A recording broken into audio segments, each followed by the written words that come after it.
All right, guys, welcome to another exciting episode of Demons and Disciples, presented to you by Men of Purpose, where our abundance is for your lack. My name is King Nubian, and I'm your host. Tonight, we're going to talk about a juicy one, something that is a little bit of controversy in a lot of households across this great land, and that is work spouses. Not only does it bring some trepidation to mind when you think about how that can affect one's work life, but also how it can affect one's home life, especially if the other spouse is aware of the work spouse. Now, a lot of times this is an innocuous arrangement. It doesn't mean anything bad. It's very, very innocent, convenient, but there are some times when it can kind of blur the lines or even cross the lines, and we're going to get into it. So let's start off right now, diving right in, okay? So first off, let's talk about what a work spouse is. A work spouse is going to be that spouse that is, a work spouse is going to be that person that at your job you connect with. That is going to be the person that can finish your sentences, the person that typically is going to be the one who just really resonates with you on every level. And usually the work spouse is going to be the person that is going to be opposite gender to you. You're a woman, he's a man, or vice versa, right? So a lot of times work spouses tend to be attractive people or on the same level of attraction. If it's a heavyset guy, it's probably going to be a dowdy or kind of geeky woman. If it's a very appealing on the eyes guy, it's probably going to be a very appealing on the eyes woman, so on and so forth. So what happens a lot of times is when you have that amount of time that you're investing in a place around the same kind of people that are doing the same kind of things that you're doing, and especially if there's some sort of shared commitment to that job or to that service or that product that you and that person have, you're going to bond. That's just natural. And when you bond and have that much time with that person, odds are there's going to be some sort of relationship built between you and that person where, like I said, you're going to finish one another's sentences. You're going to just kind of in tune what the other person wants, how the other person feels, what the other person's thinking, and, start to worry about that person. If it's raining outside, did you bring a raincoat? Did you pack an umbrella? I know you were sick the other day. Did you take your medicine? All the kind of things that your typical spouse would do. So let's talk about some of the things that work spouses do that if somebody doesn't notice that's your work spouse, how it can look like it's crossing the line, right? You're sitting in there having lunch in the cafeteria or whatnot. Your work spouse comes in, and while you're eating, they just come and pick food off your plate.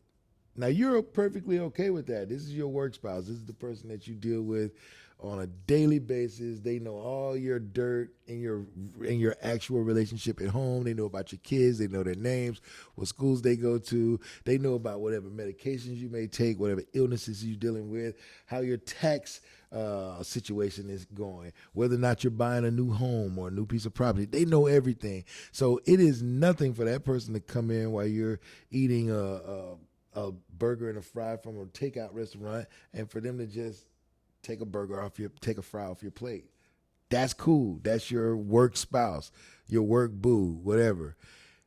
But the coworkers either may not know that or may not know to what level of connection you guys have. And of course, now the whispers are going to start like, ooh, Angela just took something off Nubian's plate. What's going on over there, right? And be like, man, this ninja, know he married, man. He gonna get this girl eating off his plate, boy, if his wife was up in it. So the rumors get started, right? And for you and that young lady, and that gentleman, it's perfectly innocent. For all everybody else knows, their significant others at home may know about their quirky relationship. Now, whether or not they're comfortable with it, we'll talk about a little bit later in the segment. But they probably know about it because, for all intents and purposes, these people have nothing to hide from their coworkers or from their significant others, much less from the job or from their bosses, right? Let me present you with another scenario of work spouses. Work spouses have connected in such a way where they started to commune to work together, or commute, I should say. My apologies. To work together, saving gas, wear and tear on the other person's car. They ride together. Maybe they don't live that far apart, or maybe there's a common station in between where they can meet one another before they get to work, and one drops their car off and the other one takes the rest of the way because it just makes sense to do that. And again, we're assuming, now we don't make assumptions on this show. We're letting it be known that their spouses know about one another. So there's no impropriety as it relates to that. Their spouses know that they catch rides with one another. Their spouses know they'll be on the phone in the car with one another, with their respective spouses. So there's no hiding that portion of the relationship is happening, right? Let's talk about another thing that work spouses do. Call one another after hours. Sitting at home at the dinner table, Tim is sitting with his wife, Amanda, and then Cindy calls, and it's 8:30, and Amanda's like, "Who's that, Tim?" And he's like, "Oh, it's Cindy." And Amanda might be in the background. "Oh, hey, Cindy." And she's like, "Oh, tell Amanda I said hello." They're work spouses. She's calling Tim because Tim's her buddy. Maybe she needs some advice about her husband, Alan. Maybe she just wants to talk to Tim about something exciting that happened to her. And who's her buddy? Who's her pal? Who's her go-to guy? It's Tim. Or maybe she's talking about some work stuff, and Amanda's cool with it because it's Cindy, right? They're pals, right? Let's talk about another thing that work spouses do. Work spouses have inside jokes, and sometimes these jokes are crass, raunchy, sexual in nature. And it's not that those two are having sex. It's not that those two are talking about doing something inappropriate with one another. And even if they are in a serious manner, they're just like your boys would come up and say, "Man, boy, what's got two hands and a crazy tongue? This guy, when I see a bad chick, whatever like that." These work spouses will talk to each other like that. I mean, there's no hold barred, no limits to what they'll do, to what they'll say to one another, about one another, because they're work spouses. The same craziness that you would have in your relationship at home. Those are some examples. We could talk about a few more as the segment continues, but just to give you an idea, right? Now, why is this problematic, King Nubian? I could hear somebody asking. This sounds completely innocent. It does, here's the caveat, as long as it ain't your husband or your wife, right? It's 100% innocent, right up until it belongs to you, right up until it's your person. Even if you're the person that's the work spouse, you're the work husband, you're the work wife, because you know you're not doing anything wrong, it's perfectly fine.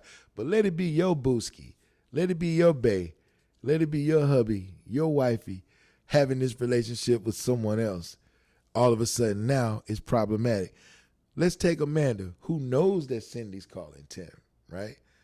Knows that Alan's at home, probably listening to Cindy on the phone with Tim as he's trying to read, in bed, and she's laughing and chuckling and kikiing with this dude, right?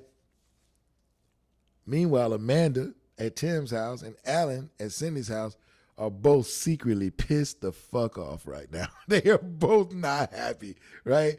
Because they're wondering why they don't have this kind of relationship with their spouse. They're wondering why their spouse needs to call somebody else's husband, somebody else's wife, and have this chuckle fest going on. We're going to talk about that in a minute, why they don't have that. But maybe Amanda's not as okay with this as she comes off with Tim and Cindy. And maybe Alan is the same way. He's just not as happy, right? Why are they not as happy? Usually, and I'm just going to keep it a buck skibble with you.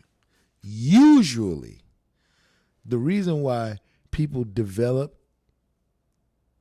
relationships with people at work that become their work spouses is because they don't have the same level of comfortability at home. Ooh, no, he didn't. Yes, he did. No, he did. Yes, he did.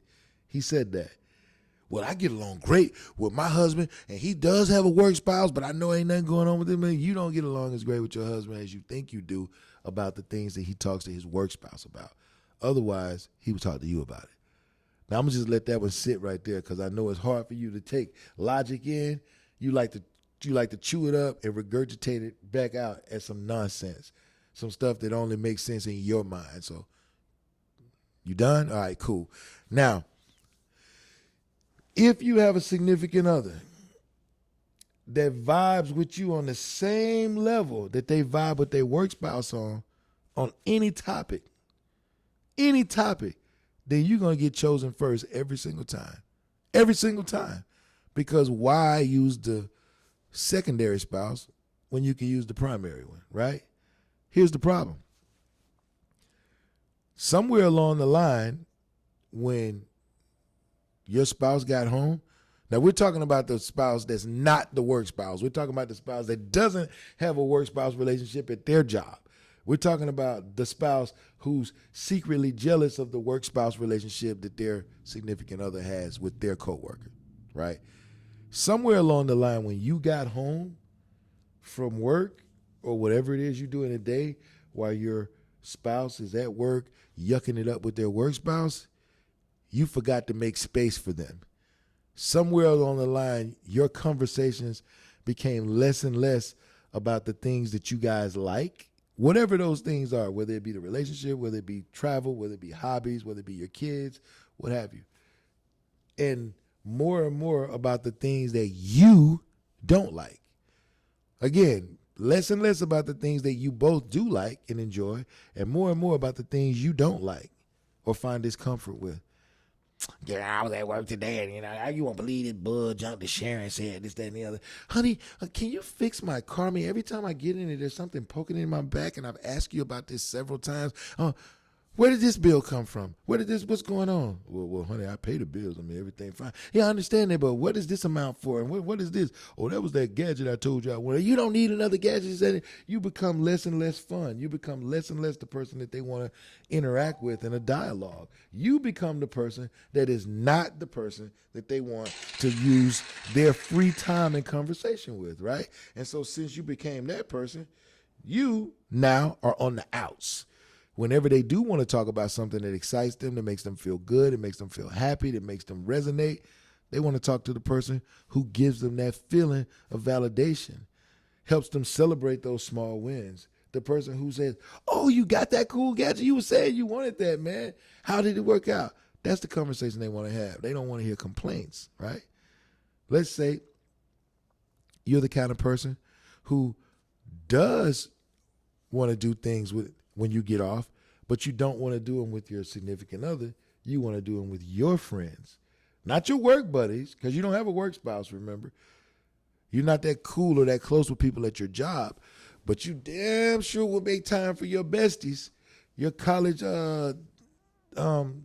classmates, with your childhood friends, but you don't have time for your spouse.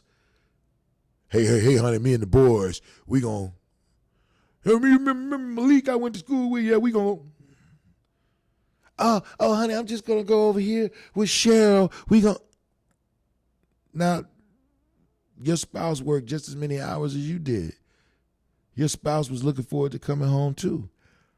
But they were looking forward to coming home to you. They were looking forward to interacting with you. And yes, there are going to be times when they want to go with their friends, but you want to go with your friends far more often than you want to hang out with them. So what do? In reaction to that, as a coping mechanism to that behavior, they forge and develop and maintain a very sustaining, satisfying, and happy relationship with a coworker who is more like a spouse to them at work than you are at home. Now, some of y'all may say, well, you know what? If that's what she need, you know what I mean? If that what she need to get, I mean, I'm okay with that. If that what he need, okay, if that's what it take, then that's cool. Here's the thing you forget about. It's 24 hours in a day, right? 24 hours in a day.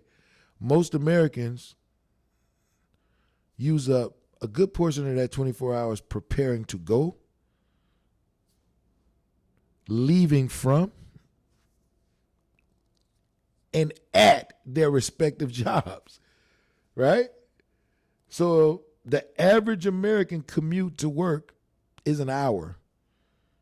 Hour there, hour back. The average work day is 8 hours of work, which means you're at work for 9 hours, because the average work day, you have two 15-minute breaks and a 30 minute to an hour lunch. But let's just call it 9 hours. Let's not even call it 9.5. So 9 hours of work time, an hour commute to, an hour commute from, that's 11 hours, right? Then if you, like most people, you don't go straight to or come straight home from work. You got errands, you got fuel you have to put in the car, you have dry cleaning you have to pick up, you got groceries you have to buy, you have time at the gym, which most of us do not go with our significant others when we go to the gym, right? You have, or when we do any of those errands, most of the time you're doing it dolo, right? So now let's just throw another couple hours in there miscellaneous, because you're not doing those things every day. You're not doing all of those things every day, but you're doing something every day. So let's just call it 12 hours. Now that's half your day already, half your day. And then you know you're going to invest at least 6 hours to sleep, at least 6 hours. And a lot of Americans think they need 8, but let's just call it 6 hours. So now you're 18 hours in of a 24-hour day. There's only 6 hours left, right? And you know you're not investing all that time talking, because you're going to want some decompressed time. If somebody's cooking in the household, or at least going to get the food, somebody's preparing the meal, right? And then you got to have your cell phone time, or your reading time, or your TV watching time, whatever it is. So let's just take 2 hours out of that. Now you got 4 hours left before it's wash, rinse, repeat. And of those 4 hours, you are choosing to either give your significant other an uncomfortable time or no time by investing in it with your friends, your other family members, or whomever. And you're wondering why they've developed a close relationship with a coworker. Now that's the innocent side of it. Let's talk about the not so innocent side of it. The same way you are shunning your mate at home with your conversation, with your mental connection, with your intellectual connection, with your spiritual connection, with your social connection, you are also shunning them physically. Now, let's talk about some other things that work spouses share that's not just lunch. They may share their lunch time in the back seat of one of their cars. They may share their break time around the corner in the bathroom, up the street, at the Walmart in the parking lot, before work. Maybe they both got up a little bit earlier. After work, maybe they both told their significant others at home they stayed a little bit later. Hell, while their significant others are spending time with their homeboys, homegirls, sisters, and brothers doing other things, maybe the co-workers, the work spouses, are investing that time with one another after work, right? How did it get to this point? Well, you also neglected your significant other at home physically. You were too tired. Your mind wasn't in it. You had a tough day. You wanted to talk to your mama on the phone for 2 hours while she complained about how bad her life is, and you trying to dispense advice, meanwhile overlooking how bad your life is getting right now. Right this instant, your life is all kinds of messed up. But let me give my sister some advice, because I'm in a position to give advice. No, you're not. Your life ain't together, right? And now you done push your significant other into the arms of somebody else whose spouse is also pushing them away. Y'all just pushed them into one another's arms, right? Now, I'm not we're not giving the work spouses a pass for being dishonest to their spouses, by no means. See, here's the thing about dishonesty that most people don't want to accept. There's 100% of anything. Anything has 100%. And whenever there's more than one person involved, every single person has some degree of culpability. I know y'all don't want to hear that, especially in this new era in America of victimization where everybody's a victim. Nobody wants to take accountability. But every person involved in an incident has some degree of culpability. So because they're banging each other, you didn't bang nobody. All you did was just ostracize this person, make them feel unwanted. You can't make anybody feel, but your actions, they interpreted it as though they were unwanted. They were undesired. You were uninterested. There's your culpability. There's your degree. You have to take accountability for your actions. No, you didn't tell them to go cheat. No, you didn't tell them to bust it wide open for somebody in the parking lot of the Walmart. But you also didn't make them feel like you wanted them to bust it wide open for you in your own bedroom, right? So there's your degree of culpability.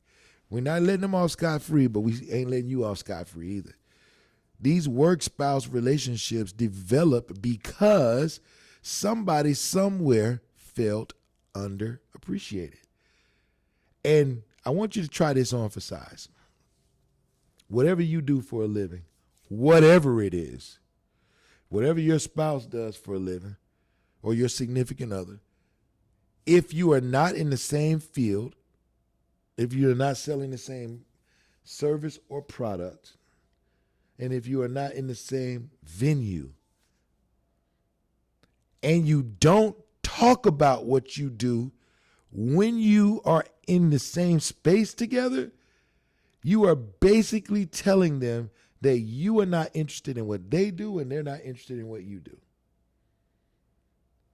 It stands to reason, due to the human condition, that they are going to bond and connect with someone that they are investing the lion's share of their time in a day with, and that person is going to validate them in that area where you don't, or you won't, or you don't have the ability to, right? And if enough time and opportunity passes, you are likely going to lose them to that person's physical connection. If nothing else, you're going to lose them to the physical connection, right? Just because there is going to be a human nature attached to it where human nature says, hey, I've got to express myself to somebody somehow, some way. And it's got to culminate in a physical manner because we verbally connected, check. We mentally connected, check. We've socially connected, check. And right now I'm feeling so high. I'm so emotional. We're emotionally connecting, check. And now that I got this emotional high, the next thing is for us to do is spiritually connect, check. And once you do that, the dominoes have all fallen except for one, and that's to physically connect, right? And again, do not shoot the messenger. I am not condoning this. I am not agreeing with the practice of it. And I am certainly not a person who's saying, yeah, this should happen all the time. The only thing I'm doing is just letting you know what happens, letting you know why it happens, and letting you know that there's culpability on all sides, right? Now, the degree of how that culpability is dispersed is between the people who are involved in it. Because usually there's at least 3, but probably 4 people involved. Because a work spouse, almost inevitably, at least one of them has an actual significant other at home. And usually both of them do, right? So it's going to be at least 3 or 4 people involved in this little shenanigans, right? Now, when this happens, because it happens every day across this great land, every day at every workspace, when this happens, we have to ask ourselves, am I with the right person? And the people who are usually asking themselves that are not the people at home. The work spouses, significant others are not asking themselves that. It's the work spouses. They're asking themselves, damn, am I with the right person? Because I can talk to this person about everything. Think about this. They met through their job or their service or their product. That's what they met through. That's what they bonded over. That's what they connected on. You be out of your mind if you think that's all they're talking about in a day. You be out of your mind. They are talking about everything. Remember I mentioned earlier, they're talking about each other's kids. They're talking about hopes. They're talking about desires. They're talking about dreams. They're talking about successes and failures. They're talking about all their ups, their downs, their highs, their lows. They're getting everything from this person that they are not getting at home. And more, the same energy that you're giving your significant other that pushed them into this work spouse's arms, they're giving you back now. Now they don't rush home to see you and talk to you. And if they do rush home, they're going to rush home to take a shower, probably trying to wash that sex off that they had during the lunch break. And if they're not doing that, they just want to go into their space so they can call their work spouse, right? Because they know you don't want to talk to them. You've proven that already for X amount of time. You've proven that you don't want to connect with them. See, at first they bonded with the work spouse over work. And then try to come home and talk to you about everything else, but you proved you didn't want to do that. All you wanted to do was complain. All you wanted to do was talk about who else you were going to go hang out with. All you wanted to do was talk to them about bills or this, that, and the other. But you had all kinds of time and energy for everybody else. The same stuff that you wouldn't talk to your partner about, you talk to everybody else about. The same stuff you didn't want to listen to your significant other, you listen to everybody else about their crap for hours on end. This person is confused. This person is conflicted. This person doesn't know why you don't show them any interest anymore.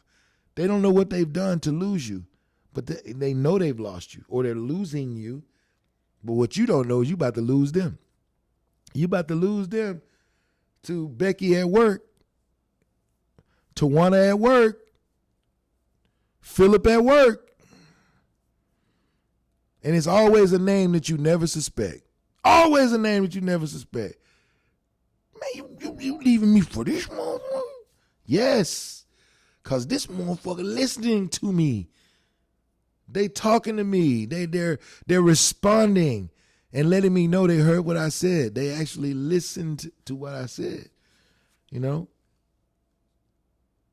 Yeah, I'm leaving you because this person treats me different, treats me special. All that person did was everything that you weren't doing. Everything that you used to do to get this person, you stopped doing. They ain't got no more money than you. They make the same amount of money as your significant other. They probably don't look better than you. They probably ain't even, when they do hook up, they probably ain't even doing what you do in that private area.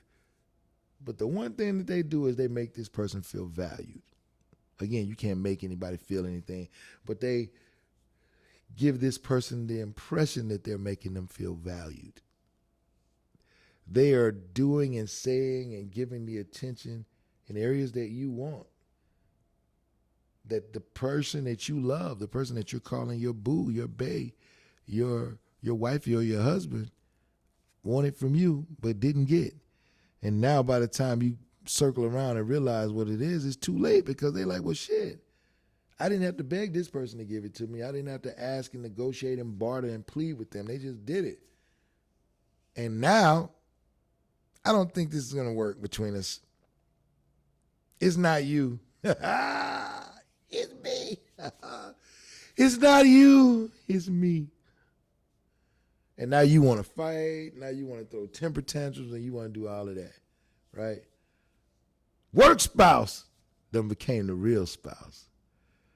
Now, I know y'all got all kinds of stuff to say about this, and I cannot wait to hear it. Trust me. I'm here for it.